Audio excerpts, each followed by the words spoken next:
ہر card پر مختلف محبت بھری تحریر رقم تھی۔ ایک کارڈ پر لکھی تحریر نے اسے متاثر کیا تھا۔ وہ کارڈ ڈاکٹر عمر کی برتھ ڈے پر دیا گیا تھا۔ If you love something, let it go. If it comes back to you, it's yours. If it doesn't, it never was. Card ابھی اشال کے ہاتھ میں تھا۔ بیڈ پر کارڈز کے قریب ایک خوبصورت کرسٹل کا تاج محل رکھا تھا۔ یقیناً یہ بھی کسی موقع پر اس لڑکی نے ہی ڈاکٹر عمر کو دیا تھا۔ اشال اب وہ تاج محل اپنے ہاتھوں میں لیے محویت سے دیکھنے میں گم تھی کہ اچانک واش روم کا دروازہ کھلا تھا اور ڈاکٹر عمر اپنے ہی دھن میں بغیر شرٹ کے ٹراؤزر پہنے بالوں میں ٹاول رگڑتے کمرے میں آئے تو اشال کو اپنی پرسنل ترین چیزیں دیکھتے ہوئے دیکھ کر حیران رہ گئے۔ شدید غصے اور حیرت نے ان کے تن بدن میں جیسے آگ لگا دی تھی۔ دوسری طرف اپنے سامنے اپنی طرف غصے میں تن فن آتے ڈاکٹر عمر کو دیکھ کر وہ عجلت میں بیڈ سے اٹھی تھی۔ پریشانی اور گھبراہٹ میں اس کے ہاتھ میں پکڑا تاج محل ہاتھ سے چھوٹ کر نیچے جا گرا تھا، جس کے نتیجے میں کرسٹل کے اس تاج محل کی کرچیاں فرش پر بکھر گئی تھیں۔ ڈاکٹر عمر نہایت غصے میں ٹاول گلے میں لٹکائے بغیر کسی شرٹ یا بنیان کے اشال کے روبرو کھڑے ہو کر دہاڑے، یہ کیا بکواس ہے؟ تم یہاں میرے کمرے میں کیا کر رہی ہو؟ تمہیں اجازت کس نے دی یہاں میری اجازت کے بغیر آنے کی؟ کچھ نہیں عمر بھائی، میں تو بس آپ کو بلانے آئی تھی۔ اشال نے مری ہوئی آواز میں بمشکل جملہ مکمل کیا۔ اس کا دل تیزی سے دھڑک رہا تھا۔ ڈاکٹر عمر نے غصے میں اسے دونوں شانوں سے پکڑ کر جھنجھوڑا۔ میری اجازت کے بغیر میری پرسنل چیزیں دیکھنے کی تمہیں جرت کیسے ہوئی؟ وہ اس کے سامنے اس کے بے حد قریب کھڑے تھے۔ اشال انہیں بغیر شرٹ کے یوں اپنے مقابل کھڑے دیکھ کر نظریں جھکا گئی۔ ان کے ہاتھوں کی گرفت اس کے کاندھوں پر اتنی سخت تھی کہ اس کی آنکھیں آنسوؤں سے بھر گئیں۔ بولو، جواب دو، میں تم سے کچھ پوچھ رہا ہوں۔ سوری، اشال کی آنکھیں چھلک پڑی۔ تمہارے ہر الٹے سیدھے کام پر تمہیں ہر بار معافی نہیں دی جا سکتی۔ میں تو سمجھتا تھا کہ تم اب مہذب ہو گئی ہو، سمجھدار ہو گئی ہو، مگر نہیں، تم ہمیشہ سے نان سینس تھیں اور ہمیشہ رہو گی۔ ڈاکٹر عمر نے ایک جھٹکے سے اسے پیچھے کیا اور غصے میں بولتے وارڈروب کی طرف بڑھ گئے۔ انہیں شاید احساس ہو گیا تھا کہ کس کے سامنے کھڑے تھے۔ اشال کی آنکھوں سے آنسو چھلک پڑے تھے اور وہ ان کے کمرے سے باہر نکل گئی۔ قصور اس کا اپنا ہی تھا، مگر جانے کیوں اس کے دل کو آج عجیب طرح سے ٹھیس پہنچی تھی۔ وہ ڈاکٹر عمر کے انداز پر، ان کے لہجے سے ہرٹ ہوئی تھی۔ شاکر حسین کو اس دنیا سے گئے ہوئے 10 روز ہو چکے تھے۔ ایکسیڈنٹ کی وجہ سے ان کے دماغ میں کوئی اندرونی چوٹ آئی تھی جس سے وہ جاں بر نہ ہو سکے۔ ان کے جانے سے جیسے سب کچھ ہی ختم ہو گیا تھا۔ گھر کاٹنے کو دوڑتا تھا۔ سیما بیگم عدت میں تھیں۔ ساری زندگی انہوں نے شاکر حسین کی عزت اور قدر نہ کی تھی، اور اب جب وہ اس دنیا سے جا چکے تھے تو سیما بیگم کو ایسے لگتا جیسے ان کے سر سے سائبان چھن گیا ہو۔ گلو مہینے بھر کا راشن ڈال کر سیما بیگم کو ایک موٹی سی رقم دے کر چلا گیا تھا۔ زارا کی اس بار اللہ نے سن لی تھی۔ 3 بیٹیوں کے بعد باپ کے کل والے دن اس کے ہاں بیٹے کی ولادت ہوئی۔ زارا کو خوشی ملی بھی تو باپ کے مرنے کے بعد۔ زارا کے ہاں بیٹے کی پیدائش نے سب کو مطمئن ضرور کیا تھا، مگر خوش نہیں، کیونکہ گھر کا ماحول انتہائی سوگوار تھا۔ زویا اور سارا اب بھی شوق کی کیفیت میں تھیں۔ زویا کے سامنے شاکر حسین نے جان دی تھی۔ اس کے لبوں پر ایک چپ لگ گئی تھی، نہ وہ بولتی تھی، نہ وہ کچھ کھاتی تھی، نہ اسے کپڑے بدلنے کا ہوش تھا۔ شاکر حسین کی موت، گلو کا جھوٹ اور اس امیر زادے کی بے رحمی نے اسے ذہنی طور پر اس قدر ڈسٹرب کر دیا تھا کہ وہ جہاں بیٹھتی کئی گھنٹے وہاں ہی بیٹھی رہتی۔ خضر شام کو جاب سے واپسی پر ان کے ہاں روز چکر لگاتا، سب کی خیر خیریت پوچھتا، زویا کو سمجھاتا، سارا کو تسلی دیتا، انہیں زندگی کی طرف واپس لانے کی کوشش کرتا۔ دوسری طرف سارا کی حالت بھی زویا سے مختلف نہیں تھی۔ اس نے بڑے شوق سے آسٹریلین طوطے پال رکھے تھے جو اس کی توجہ نہ ملنے کی صورت میں ایک ایک کر کے مرتے جا رہے تھے۔ سارا کو ہر وقت یہ احساس جرم ستاتا جیسے وہ اپنے باپ کی مجرم ہو۔ اپنے باپ کی عزت کو اس نے چند کمزور لمحوں کی رفاقت میں کیسے مٹی میں رول دیا تھا۔ اس کا اندر میلا ہو گیا تھا، داغدار ہو گیا تھا۔ ایک اور طوطا مر گیا ہے۔ زویا پنجرے میں پانی اور دانہ ڈالنے لگی تو مردہ طوطے کو دیکھ کر افسوس کرنے لگی۔ سارا برآمدے کی سیڑھی پر ستون سے ٹیک لگائے گمسم سے انداز میں بیٹھی تھی۔ اسی اثنا میں دروازے پر دستک ہوئی۔ زویا نے دروازہ کھولا۔ ہنا اندر داخل ہوئی تھی۔ زویا سے سلام دعا کے بعد وہ برآمدے کی سیڑھی پر بیٹھی سارا کے پاس آ گئی۔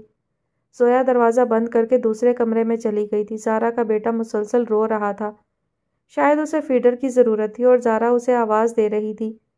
اب صحن میں صرف ہنا اور سارا بیٹھی تھی۔ سارا کیسی ہو؟ اور یہ کیا حلیہ بنا رکھا ہے تم نے؟ ہنا کو اس کی حالت پر افسوس ہوا۔ سارا خاموشی سے سر جھکا گئی۔ دیکھو سارا، ایسے مت کرو اپنے ساتھ، مرنے والوں کے ساتھ مرا نہیں جاتا۔ میں جانتی ہوں ماں باپ جیسا عظیم اور انمول رشتہ اس دنیا میں اور کوئی نہیں، مگر مسلمان ہونے کے ناطے ہم سب کا یہ عقیدہ ہے کہ ہم سب کو ایک نہ ایک دن لوٹ کر واپس جانا ہے۔ ہنا اس کے قریب اس کے ساتھ بیٹھی دھیرے دھیرے اسے سمجھانے لگی۔ سارا اسی طرح خاموشی سے سر جھکائے اس کی باتیں سن رہی تھی۔ سارا، تمہارا موبائل بھی مسلسل بند ہے۔ اسجد تمہارے لیے بہت پریشان ہو رہا ہے اور وہ تم سے بات کرنا چاہتا ہے۔ کل وہ مجھے کالج کے گیٹ پر ملا تھا، میں نے اسے شاکر انکل کی ڈیتھ کا بتایا تو وہ بہت پریشان ہوا۔ دراصل مجھے اسی نے تمہارے پاس بھیجا ہے، تم اپنا فون آن کرو، اسجد تم سے بات کرنا چاہتا ہے۔ ہنا نے اصرار کیا۔ مجھے اس سے کوئی بات نہیں کرنی ہے، میں اس کا فون واپس کر دوں گی۔ سارا، پاگل مت بنو، وہ تم سے محبت کرتا ہے اور تم سے شادی کا خواہش مند ہے۔ وہ تمہارے لیے بہت پریشان تھا، وہ تم سے بات کرنا چاہتا ہے۔ تم ایک بار فون تو آن کرو، اس کی بات تو سنو۔ ہنا اسجد کی وکیل بن کر آئی تھی، سو خوب اس کی وکالت کر رہی تھی۔ وہ ابھی یہ نہیں جانتی تھی کہ اسجد سے آخری ملاقات میں اس نے سارا کے ساتھ کیا کیا تھا۔ سارا نے بھی اسے اسجد کی اس حرکت کا نہیں بتایا تھا، اور وہ بتاتی بھی تو کیسے، وہ تو اپنی ہی نظروں میں گر گئی تھی۔ سارا خاموشی سے اس کی باتیں سنتی رہی۔ آنٹی اور زارا بچو کہاں ہیں؟ ہنا نے پوچھا۔ وہ کمرے میں ہیں، امی عدت میں ہیں اور بچو چیلے میں۔ اور بچیاں نظر نہیں آ رہی ہیں؟ وہ ابا کے کمرے میں ہوم ورک کر رہی ہوں گی۔ سارا آہستگی سے اس کے سوالوں کے جواب دیتی رہی۔ زویا آپی بھی کمرے میں ہے، موقع اچھا ہے، میں اسجد کو کال ملاتی ہوں، تم مجھ سے بات کر لو۔ ہنا نے اپنے موبائل سے اسجد کو کال ملائی اور فون سارا کے کان سے لگا دیا۔ سارا میری جان، کیسی ہو تم؟ دوسری طرف اسجد نے بے تابی سے اس کا حال پوچھا۔ زندہ ہوں۔ سارا میری جان، ایسے مت کہو، تمہیں میرے لیے اپنا خیال رکھنا ہے۔ مجھے تمہارے والد کی ڈیتھ کا سن کر بہت افسوس ہوا ہے، اللہ ان کی مغفرت کرے۔ آمین۔ ایک بار پھر مختصر جواب۔ سارا، تم کالج کب آؤ گی؟ پتہ نہیں۔ پلیز سارا، ایسی باتیں کر کے تم اپنے ساتھ ساتھ مجھ پر بھی ظلم کر رہی ہو، میں تم سے ملنا چاہتا ہوں، اسجد نے بے قراری سے کہا۔ مگر میں نہیں مل سکتی ہوں اب۔ لیکن کیوں؟ یہ تم بہت اچھی طرح سے جانتے ہو۔ مگر سارا، میں نے امی سے تمہاری اور اپنی شادی کی بات کر لی ہے۔ جو ہی تمہارے والد کا 40واں ہو جائے گا، میرے والدین آ کر تمہارا رشتہ مانگ لیں گے۔ پھر تم اتنی پریشان کیوں ہو رہی ہو؟ میری سمجھ میں نہیں آ رہا۔ سارا رونے لگی۔ سارا میری بات سنو۔ اگلے ہی لمحے سارا نے روتے ہوئے فون بند کر دیا۔ کیا ہوا، اتنی جلدی فون بند کر دیا؟ کیا تم دونوں میں کوئی جھگڑا ہوا ہے؟ نہیں، بس ایسے ہی، سارا نے اپنے آنسو صاف کیے۔ سارا یار، تم کالج آنا شروع کرو، اینول ایگزام سر پر ہیں، اور ویسے بھی اس طرح تم گھر میں بیٹھ بیٹھ کر بیمار پڑ جاؤ گی اور تمہارا سال بھی ضائع ہو جائے گا۔ ہنا ایک بار پھر اسے سمجھانے لگی۔ اس کا سال ضائع نہیں ہوگا اور یہ انشاءاللہ کل سے کالج جائے گی۔ زویا نے ان کے قریب آ کر ہنا کی بات کو آگے بڑھایا تھا۔ بہرحال سارا اگلے دن تو کالج نہیں گئی تھی، مگر کچھ دن کے بعد زویا نے اسے کالج جانے پر آمادہ ضرور کر لیا تھا۔ 15-16 دن کے بعد جب سارا کالج آئی تو ہنا اسے دیکھ کر بہت خوش ہوئی تھی۔ سارا اپنا موبائل کالج لے آئی تھی۔ ہنا کے سمجھانے پر اس نے اپنا موبائل آن کر لیا تھا۔ آدھے گھنٹے کے بعد اسجد کی کال آ گئی تھی۔ اسجد اس سے باہر ملنے کی خواہش کر رہا تھا۔ سارا کے انکار پر اسجد نے اس سے آخری بار ملنے اور ایک ضروری بات ڈسکس کرنے کا بہانہ بناتے ہوئے اسے تھوڑی دیر کے لیے باہر ملنے پر بالآخر آمادہ کر ہی لیا تھا۔ سارا جب کالج گیٹ سے باہر نکلی تو اسجد اس بار بائک کے بجائے گاڑی لیے کھڑا تھا۔ سارا فرنٹ ڈور کھول کر آگے بیٹھ گئی۔ اسجد بھی ڈرائیونگ سیٹ پر بیٹھ چکا تھا۔ کیسی ہو جانے اسجد؟ اسجد نے گاڑی آگے بڑھاتے ہوئے خاموش بیٹھی سارا سے پوچھا۔ ٹھیک ہوں۔ وہ خالی نظروں سے سڑک پر رواں دواں ٹریفک کو دیکھ رہی تھی۔ صرف ٹھیک؟ میرے ساتھ ہوتے ہوئے تو تمہیں بالکل ٹھیک ہو جانا چاہیے میری جان۔ اسجد نے اس کے ہاتھ پر اپنا ہاتھ رکھا۔ سارا خاموش رہی۔ آج اسے اسجد کی ایسی باتیں اچھی نہیں لگ رہی تھیں۔ اس نے آہستگی سے اپنا ہاتھ پیچھے کر لیا۔ کم آن سارا، کیا ہو گیا ہے تمہیں؟ اسجد نے حیرت سے اسے دیکھا۔ ایسی کون سی بات آپ نے ڈسکس کرنا تھی مجھ سے جو فون پر نہیں ہو سکتی تھی؟ سارا نے جواب طلب نظروں سے اسجد کو دیکھا۔ اسجد گاڑی ایک اجنبی راستے کی اجنبی سڑک پر لا چکا تھا۔ بتاتا ہوں، اتنی جلدی بھی کیا ہے؟ آپ کو نہیں ہے مگر مجھے ہے جلدی۔ میں زیادہ دیر آپ کے ساتھ نہیں رک سکتی، سارا نے وضاحت کی۔ اسجد نے گاڑی ایک سائڈ پر روک لی۔ مگر کیوں؟ اسجد، ہر کیوں کا جواب دینا ضروری نہیں ہوتا ہے۔ آپ مجھے وہ بات بتائیں جسے بتانے کے لیے آپ مجھے لائے ہیں۔ سچ بتاؤں تو ایسی کوئی بات ہی نہیں تھی، بس تمہارا دیدار کرنا تھا، تمہارے ساتھ کچھ پل گزارنے تھے، تمہیں اپنی محبت کا احساس دلانا تھا۔ اسجد نے اسے شانوں سے پکڑ کر خود سے قریب کرنا چاہا، مگر اگلے ہی لمحے سارا نے اسے پیچھے دھکیل دیا۔ مجھے ابھی اور اسی وقت واپس چھوڑ کر آئیں، میں شادی سے پہلے مزید یہ سب کچھ نہیں کر سکتی۔ مگر جانے اسجد، میں یہ چاہتا ہوں کہ تم میری محبت کا جواب ہمیشہ محبت سے دو۔ اسجد نے اس کا چہرہ اپنے ہاتھوں میں لے لیا۔ سارا نے تیزی سے اس کے ہاتھ پیچھے کر دیے۔ یہ کیا بدتمیزی ہے؟ اسجد کو غصہ آیا۔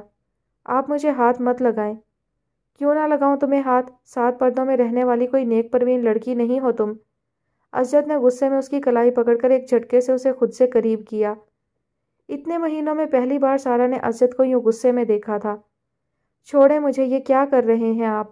سارا نے بے بسی سے اسجد کو دیکھا۔ تمہیں یہاں میں نے اتنی جلدی اور اتنی آسانی سے چھوڑنے کے لیے نہیں بلایا۔ اسجد کا غصہ ہنوز برقرار تھا۔ اسجد، یہ کیا کہہ رہے ہیں آپ اور کس طرح کی باتیں کر رہے ہیں؟ چھوڑیں مجھے۔ سارا نے ازد حیرت سے اسجد کو دیکھا اور اپنا آپ اس کی گرفت سے چھڑانے کی بھرپور کوشش کی اور گاڑی سے نکلنا چاہا۔ اسجد نے اگلے ہی لمحے اس کے گاڑی سے نکلنے کی کوشش کو ناکام بناتے ہوئے واپس کھینچ لیا اور گاڑی لاک کر دی۔ آپ میرے ساتھ ایسا نہیں کر سکتے، وہ روحانسی ہوئی۔ بات سنو میری، اسجد نے سختی سے اسے بازوؤں سے پکڑ لیا۔ میں نے ایک ہوٹل میں کمرہ بک کروا رکھا ہے، چپ چاپ میرے ساتھ چلو۔ اس نے 2 ٹوک لہجے میں اپنا فیصلہ سنایا۔ میرے ساتھ ایسا کیوں کر رہے ہیں آپ؟ کیوں؟ سارا اس کی ڈیمانڈ سن کر رو پڑی۔ میرا جب دل چاہے گا میں تمہیں بلاؤں گا اور تمہیں میرے بلانے پر اسی طرح آنا ہوگا۔ بہت اٹھا لیے میں نے تمہارے ناز نخرے، اب اور نہیں۔ اسجد کی باتیں سن کر اس کا ذہن معاف ہو رہا تھا۔ میں بازار سے خریدی ہوئی کوئی چیز نہیں ہوں تمہارے لیے، جسے جب جی چاہے گا تم استعمال کرو گے۔ میں اب تمہارے ساتھ کسی بھی گناہ میں شریک نہیں ہو سکتی۔ اپنی پہلی اور آخری غلطی کر کے جو میں قیمتی چیز کھو چکی ہوں، وہ میں بار بار کبھی نہیں کر سکتی۔ سارا کے حتمی انداز پر اسجد ہنسا۔ اتنے بڑے دعوے؟ دعوے نہیں کر رہی، فیصلہ سنا رہی ہوں تمہیں۔ سارا کے لہجے میں درستگی تھی۔ میری جان، یہ تو وقت بتائے گا، تم آؤ گی اور میرے بلانے پر ہر بار آؤ گی۔ چھوڑو مجھے ورنہ میں شور مچا کر لوگوں سے مدد مانگ لوں گی۔ سارا نے ایک بار پھر زور لگایا۔ اسجد نے ایک ہاتھ سے اسے قابو کیا اور دوسرے ہاتھ سے ڈیش بورڈ سے اپنا موبائل اٹھا لیا۔ ایسے دعوے بعد میں کرنا، پہلے اپنی یہ ویڈیوز تو دیکھ لو۔ اسجد نے موبائل سے ویڈیوز نکالیں۔ سارا کا جسم بے جان ہونے لگا، اس کی آنکھیں حیرت سے پھٹنے کو تھیں۔ وہ جب جب اسجد سے باہر ملی تھی، اسجد نے جس طرح سے اس سے اپنی محبتوں کا اظہار کیا تھا، وہ سب مناظر سارا کے سامنے تھے۔ آخری ویڈیو اسجد کے گھر بنائی گئی تھی۔ ویڈیو میں سارا اسجد کے بیڈ پر بیٹھی تھی، جبکہ وہ اس کے بے حد قریب بیٹھا ہوا تھا۔ اسجد نے اس کے سر سے چادر اتاری تھی اور پھر اگلے مناظر وہ پھٹی پھٹی نگاہوں سے ورطۂ حیرت میں مبتلا دیکھ رہی تھی۔ اسجد کے ساتھ اس کی محبت میں ڈوبے لمحات اس کا سر چکرانے لگا۔ سارا کو ایسے لگ رہا تھا جیسے وہ کوئی بھیانک خواب دیکھ رہی ہو۔ اس دن تمہیں کولڈ ڈرنک میں نشہ آور سیرپ ملا کر پلایا تھا میں نے، اسی لیے تو ہوش و خرد کی دنیا سے بیگانہ ہو گئی تھی تم۔ بہرحال میری بات کان کھول کر سن لو۔ اگر تم نے میری بات نہیں مانی تو اس ویڈیو کی CDs بنوا کر تمہارے گھر، تمہارے محلے اور تمہارے تمام رشتہ داروں کے گھر بھجوا دوں گا اور نیٹ پر اپلوڈ کر دوں گا یہ تمام ویڈیوز۔ پھر تمہاری عزت کا جو جنازہ نکلے گا وہ تمہارے گھر والوں کے ساتھ پوری دنیا بھی دیکھے گی۔ اس لیے میری جان، آئندہ اتنے بڑے دعوے مت کرنا اور نہ ہی مجھ سے الجھنے کی کوشش کرنا۔ میں جب جہاں تمہیں بلاؤں تمہیں وہاں میرے ساتھ چلنا ہوگا۔ اسجد کے اس ہولناک انکشاف، اس کے دھوکے اور مکروہ وجود نے سارا کو تو جیسے 7ویں آسمان سے زمین پر پٹک دیا تھا۔ یہ تھی اس کی محبت، یہ تھا اس کا عشق۔ اتنا بڑا دھوکہ، اتنا بڑا فریب۔ یہ کیسا عشق کر بیٹھی وہ، جس کا اتنا بڑا تاوان لیا تھا اس سے اس نامراد عاشق نے۔ اس کا وجود کرچی کرچی ہونے لگا۔ اس سے محبت اور عشق کے نام پر جھوٹی قسمیں کھانے والا، شدید گرمی میں سڑک پر گھنٹوں کھڑا اس کا انتظار کرنے والا، اس کو شادی کے سہانے اور حسین سپنے دکھانے والا وہ شخص، کیا اس کا یہ روپ بھی ہو سکتا تھا؟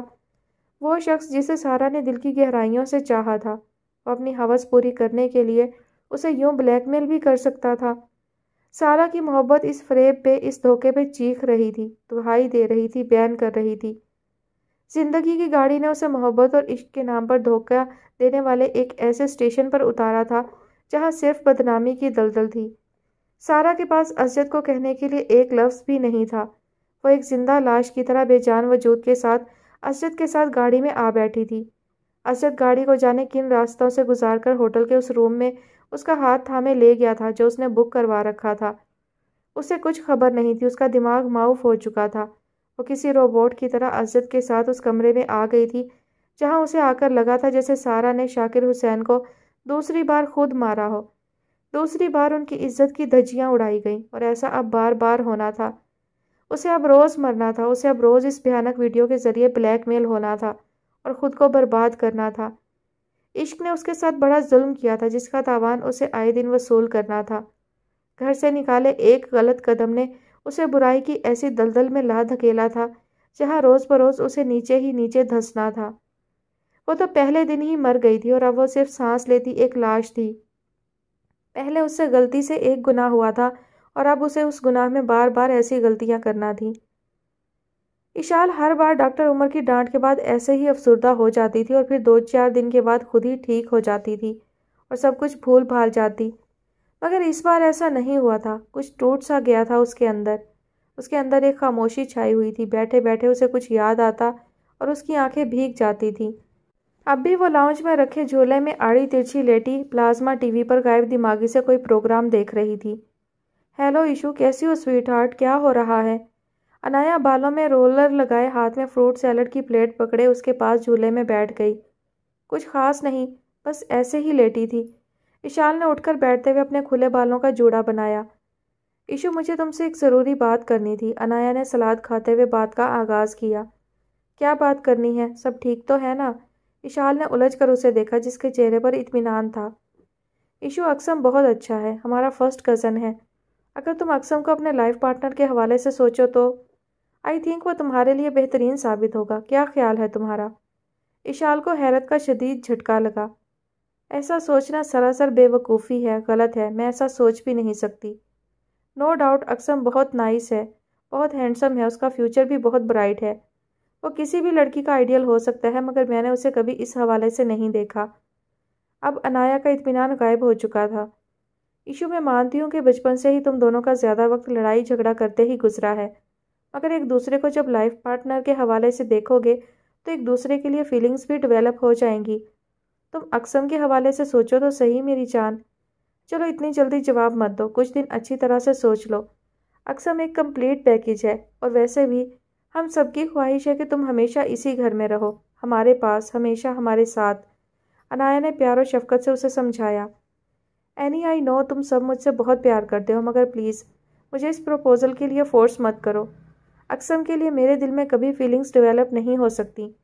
وہ میرے لیے ایک ناٹی فرینڈ کی طرح ہے جس کے ساتھ میں لڑتی جھگڑتی ہوں اور ہم پھر سے ایک دوسرے کے دوست بن جاتے ہیں۔ بس اس کے علاوہ اقسم سے کوئی اور رشتہ ناتا جوڑنا ناممکن ہے میرے لیے۔ اشال نے جیسے اپنی حتمی رائے دے دی تھی اور انایا اس کی باتوں پر چند لمحے یوں ہی خاموشی سے اسے دیکھتی رہی۔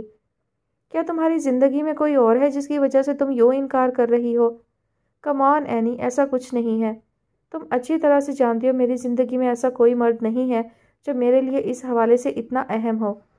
انایا کو مطمئن کرتے کرتے نہ جانے کیوں اس کی آنکھوں کے سامنے ڈاکٹر عمر آ کھڑے ہوئے تھے۔